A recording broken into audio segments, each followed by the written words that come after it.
waktu. Iya, nggak apa-apa, santai aja kok. Silakan duduk dulu. Kamu yang tadi siang sudah menghubungi saya lewat WA itu ya? Iya Mbak.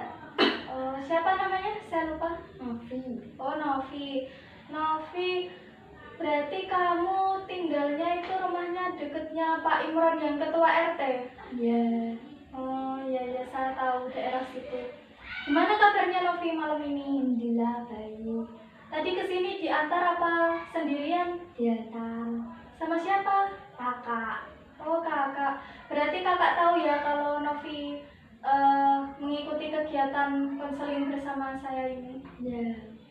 Berarti di sini saya akan menjelaskan terlebih dahulu mengenai kode etik konseling yang akan kita lakukan nanti.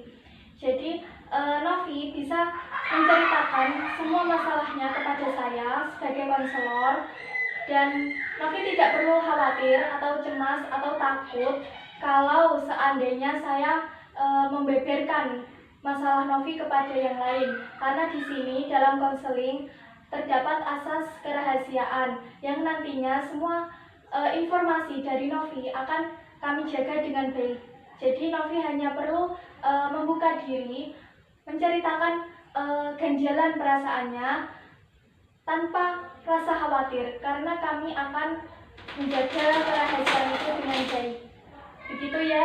Iya. Baiklah, kalau begitu sekilas tadi siang saya sudah membaca WA dari Novi mengenai masalah yang sedang Novi alami saat ini.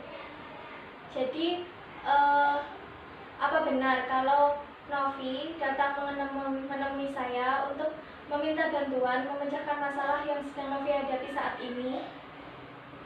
Iya Mbak, sedang saya kemarin ingin meminta bantuan alternatif pemecahan masalah yang sedang saya alami. Kalau boleh tahu, masalah apa yang sedang Novi alami saat ini? Saya mengalami trauma. Oh iya? Trauma apa kalau boleh saya tahu? Saya trauma mengendarai sepeda motor. Oh begitu. Berarti trauma yang Novi alami dulu masih berbekas ya sampai sekarang hingga mengganggu kehidupan Novi saat ini. Iya Mbak. Oke, kalau begitu Novi bisa menceritakan, menguraikan bagaimana Novi bisa sampai mengalami trauma seperti itu.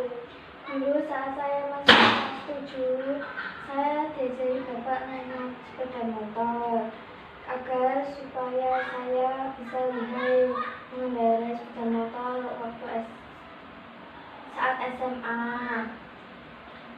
Saya diajari bapak tiap hari. Setelah saya lihai dan menaiki sepeda motor, saya keenakan.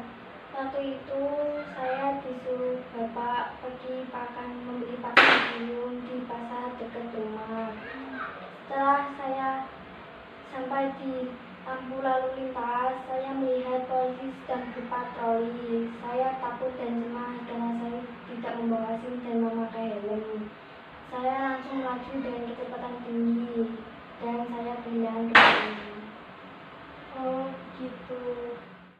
Lalu saya belok haluan hingga saya lupa memasang rating, hingga saya tertabrak mobil dari arah belakang sehingga saya terpental dan jatuh dari motor.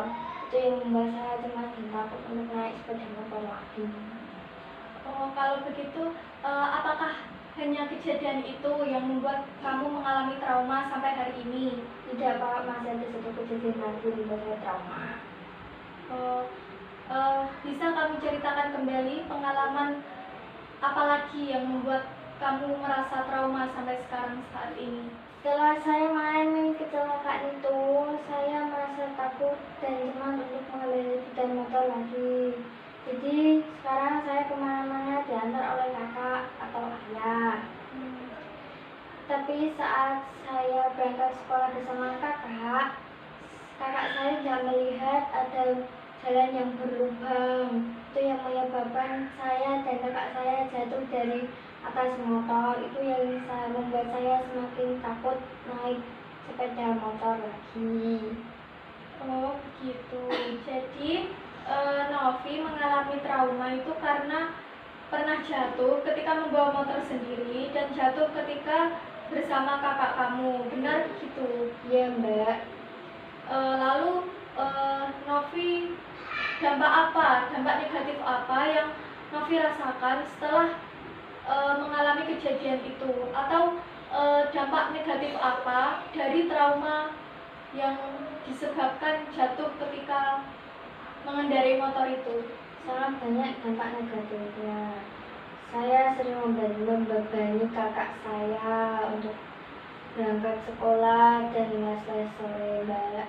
Kamu tahu banyak dampak negatif dari trauma yang kamu alami saat itu sampai sekarang ini. Lalu, apakah kamu tidak ada keinginan lagi untuk belajar mengendarai motor kembali? Tidak Mbak, saya takut. Jika kamu takut, lalu bagaimana caranya agar kamu bisa mengatasi trauma itu? Maaf Mbak, saya tidak tahu. Lantas, apakah kamu ada keinginan untuk mandiri dan tidak bergantung lagi dengan kakakmu? Ya, saya mau. Jika kamu mau, saya bisa memberikan alternatif dari penyelesaian masalah yang sedang Novi alami. Kamu bisa bangkit, bisa belajar lagi agar tidak bergantung dengan kakak kamu. Mungkin bisa dengan cara kamu harus memiliki SIM terlebih dahulu. Lalu kamu juga harus bisa mengetahui rambu-rambu lalu lintas dan peraturan-peraturan yang ada. Oh ya, satu lagi yang paling penting.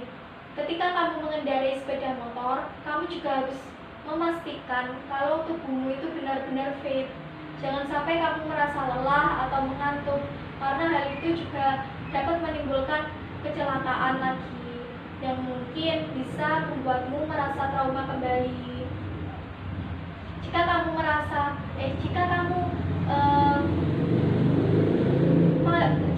bangkit, semangatmu ada lagi untuk belajar mengendarai motor lagi, kamu akan merasa tidak membebani kakak kamu lagi. Kamu tidak akan bergantung dengan kakak kamu lagi. Mungkin ketika kamu ingin pergi ke suatu tempat, kamu bisa pergi sendiri tanpa harus membebani kakak kamu. Jika kamu mau, saya akan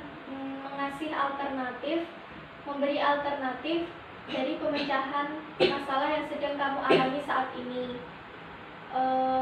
Jika kamu ingin belajar dan bangkit lagi, kamu tidak akan merasa membebani kakak kamu atau ayahmu ketika kamu ingin pergi ke suatu tempat. Mungkin hal yang bisa lakukan itu seperti kamu harus memiliki SIM terlebih dahulu. Selain itu, kamu juga harus mengetahui rambu-rambu lalu lintas dan peraturan-peraturan yang ada. Satu lagi hal yang paling penting, kamu juga harus memastikan kondisi tubuhmu itu benar-benar fit ketika kamu sedang mengendarai motor. Jangan sampai memaksakan diri ketika kamu merasa kurang sehat, sakit, atau kamu sedang mengantuk, karena hal itu sangat berbahaya. Oh ya, jika kamu ingin belajar dan bangkit lagi, kamu akan sedikit merasa lega karena kamu sudah tidak lagi membebani kakak kamu atau bapak kamu ketika kamu ingin pergi ke suatu tempat atau pergi keluar kemana gitu. Jadi sebisa mungkin itu yang bisa saya sampaikan untuk membantu Novi. Baik Mbak, saya akan belajar mandiri dan bangkit lagi. Saya akan melakukan apa yang Mbak sarankan tadi. Baik Novi, saya suka semangatmu. Terima kasih Mbak atas pujiannya. Baiklah kalau begitu, apakah ada hal lain lagi yang ingin Novi sampaikan kepada saya? Tidak Mbak, cukup sampai sini saja. Saya sudah merasa tenang. Baiklah. Baiklah kalau begitu. Jadi pengetahuan apa yang Novi dapat setelah mengikuti sesi konseling malam ini? Pengetahuan yang saya dapat, rasa trauma dan rasa takut harus saya lawan karena akan berdampak buruk pada masa depan kalau tidak segera dilakukan. Dan saya di sini harus melawan rasa takut itu agar tidak menyusahkan diri saya dan orang-orang yang ada di sekitar saya. Lalu bagaimana perasaan Novi setelah mengikuti sesi konseling malam ini? Saya merasa lebih lega dan tenang karena saya sudah menemukan solusi masalah yang saya alami. Lalu bagaimana rencana tindak lanjut Novi untuk kedepannya? Saya berusaha bangkit melawan trauma saya dan belajar mandiri untuk menghindari sepeda motor lagi. Baiklah kalau begitu, kita cukupkan sampai di sini saja sesi konselingnya. Saya berharap Novi bisa melaksanakan rencana tindak lanjut dengan bersungguh-sungguh. Dengan demikian, rasa trauma Novi juga akan berkurang dan Novi bisa kembali lagi mengendarai sepeda motor dengan baik. Baik Mbak, terima kasih sudah membantu menemukan solusi. Saya pamit dulu. Terima kasih banyak sudah membantu saya. Ya baik, sama-sama. Hati-hati di jalan ya Novi. Iya Mbak, Assalamualaikum. Waalaikumsalam.